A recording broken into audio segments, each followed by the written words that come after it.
Hello നമ്മൾ ഇന്ന് ചോദിച്ചിരിക്കുന്ന ആനയൂട്ടിന് പോവാണ്. അപ്പൊ പോവാ നമുക്ക്. ടാറ്റ, നമുക്ക് പോവാം. അങ്ങനെ ഞങ്ങൾ ചോദിച്ചിരിക്കുന്നെത്തി. അടിവാരം ഗണപതി കോവിലൊക്കെ തൊഴുത് മുകളിലേക്ക് കയറാന്ന് വിചാരിച്ചു.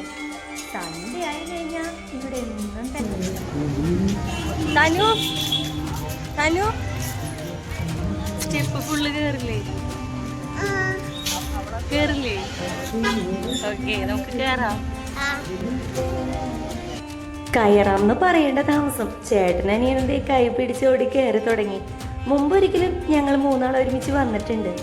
അന്ന് ഇതുപോലെ തന്നെ പകുതി വഴി തനു ഒറ്റയ്ക്ക് കേറിയിട്ടാ. ഇന്ന് ഫുള്ള് കേറുമെന്ന് നോക്കാം. ദേ ഇവിടെ നീ ഒരു വ്യൂ നോക്കി, ഒരു രക്ഷയില്ലാട്ടാ. കുറെ പേര് പകുതി കയറി വയ്യാണ്ടായി നിൽക്കുന്നുണ്ട്. പക്ഷെ പിന്തിരിഞ്ഞ് നോക്കുമ്പോൾ ഈ ഒരു വ്യൂ കണ്ടാൽ നമ്മൾ കയറിയതിനുള്ളൊരു റിസൾട്ട് കിട്ടിയ പോലെയാണ് നമ്മുടെ കണ്ണ്. ഫുള്ള് കയറിയ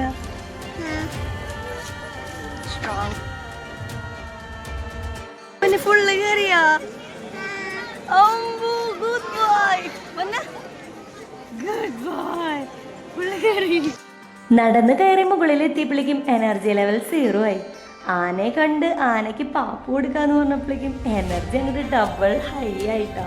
പിന്നെ അതേ ഭക്ഷണമൊക്കെ മേടിച്ച് ആനയ്ക്ക് കൊടുത്തു. ഇത് കാണുമ്പോൾ കാണുന്നവർക്കായിരുന്നു പേടി മുഴുവൻ. പിള്ളേർ ഡബിൾ സ്ട്രോങ് ആയിരുന്നു, ഇവർക്ക് പേടിയൊന്നും ഉണ്ടായില്ല. ഒരു പക്ഷെ പേടി വരേണ്ട പ്രായം ആവുന്നുണ്ടാവുള്ളൂ, അതുകൊണ്ടായിരിക്കും. എനിക്കൽപ്പം പേടിയുണ്ടായിരുന്നു, എങ്കിലും ഇവരെ കൂടെ പിടിച്ചു നിൽക്കണ കാരണം പേടിയില്ലാത്ത പോലെ നിന്നു. പിന്നെ ദേ അമ്പലത്തിൽ കയറി തൊഴാൻ പോയി. അമ്പലത്തിൽ ഇന്ന് പതിവിൽ കൂടുതൽ തിരക്കായിരുന്നു. സാധാരണ സൺഡേസ് അമ്പലത്തിൽ ഇപ്പം നല്ല തിരക്കുണ്ട്. ഒരുപാട് ദൂരത്തുനിന്നും ആൾക്കാർ വരാറുണ്ട് കേട്ടോ നമ്മുടെ ചോദിച്ചിരിക്കുന്നത്. ഇന്ന് അവിടെ മഹാഗണപതി ഹോമം ഉണ്ടായിരുന്നു. അപ്പോൾ അവിടെ ഒന്ന് കയറി തൊഴുതു. അത് കഴിഞ്ഞ് നേരെ ഭക്ഷണം കഴിക്കാൻ പറ്റും. ഇന്നവിടെ സ്പെഷ്യൽ സദ്യയല്ലേ, അപ്പം അതൊക്കെ കഴിച്ചു. കയറിയ പോലെ തന്നെ ഇനി ഇറങ്ങും വേണം. അപ്പം അതിനൊരു ചോക്കോബാറൊക്കെ മേടിച്ച്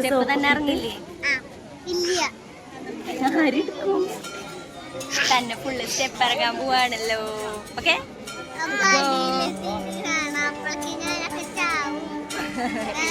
കാര്യം എന്തൊക്കെ പറഞ്ഞാലും എൻ്റെ മക്കള് ഡബിൾ സ്ട്രോങ് ആണ് കേട്ടാ. അവരുടെ തന്നേക്ക് എന്നെ കയറി തന്നേക്ക് എന്നെ ഇറങ്ങി. രണ്ടാളെയും കൂടി എടുത്തു കഴിഞ്ഞാൽ ഞാൻ വയ്യാണ്ടാവും.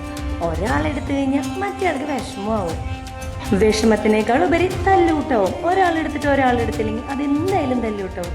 അപ്പം അങ്ങനെ ഞങ്ങളിതേ കയറി ഇറങ്ങി. അപ്പം എനിക്ക് ഇത്രയേ ഉള്ളൂ. ഇനി കുറച്ച് ഫോട്ടോസ് കാണാം.